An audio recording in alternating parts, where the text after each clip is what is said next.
মাছের ভর্তা। আমরা চ্যাং মাছ বলি, অনেকে আপনারা হয়তো টাকি মাছ বলেন। এই যে টাকি মাছটা দেখেন এভাবে কুটে নিয়েছি, তাহলে আর কাটা বাছতে হবে না, অনেক সুবিধা হবে। আমি এভাবেই নেই ভর্তা করার সময়, টাকি মাছের ভর্তা করার সময় মাছটা এভাবে আমি কাটাটা ফেলে নেই, তাহলে আর পরবর্তীতে এক্সট্রাভাবে কাটা বাছতে হয় না।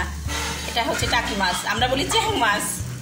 এই যে দেখেন, তাহলে এখন প্রথমে মাছ কিছুই লাগবে না, টাকি মাছের ভর্তাতে কিছুই লাগবে না, খুব সহজ। যে চুলাটা প্রথমে আমি তেল দিব, এই তেল দিব আমি পরিমাণ মতো আন্দাজ করে।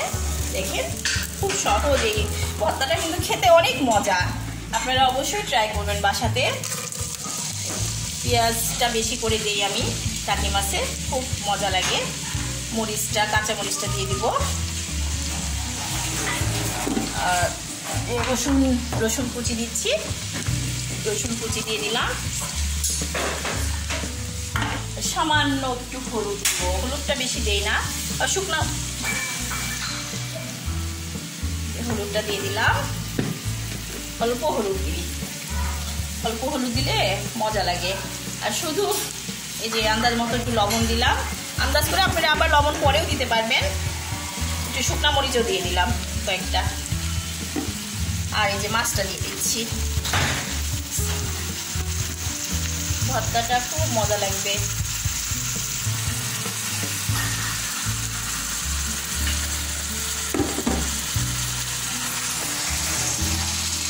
খুব সহজ রান্নাটা, কিন্তু খেতে অনেক মজা। অবশ্যই আপনারা বাসায় ট্রাই করবেন। এটা একটু নেড়ে চেড়ে আর সামান্য পানি দিয়ে দেবো।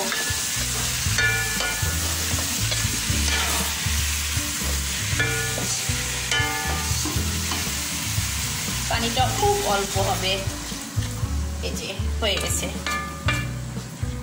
ভর্তাটা হয়ে গেলে আপনাদেরকে দেখাই দিব নামানোর সময়। ঢাকনা দিয়ে এখন ঢেকে দেবো। এই যে দেখেন আমার চ্যাং মাছের, টাকি মাছের ভর্তাটা হয়ে গেছে। আমি চ্যাং মাছ বলি, আপনারা হয়তো টাকি মাছ, অনেকে টাকি মাছ বলে। যে ভর্তাটা হয়ে গেছে, টাকি মাছের ভর্তা কমপ্লিট। ভর্তাটা দেখুন কত সুন্দর হয়েছে, খেতে কিন্তু অনেক মজা লাগবে। আপনারা অবশ্যই ট্রাই করবেন বাসায়।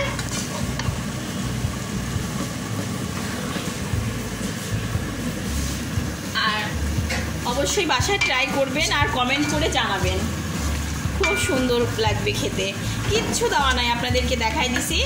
খুব সহজ এই টাকি মাছের ভর্তাটা করা।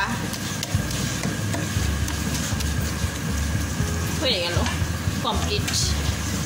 আলহামদুলিল্লাহ, খেতে মনে হয় খুব ভালো লাগবে। আসসালামু আলাইকুম ওয়া রাহমাতুল্লাহ।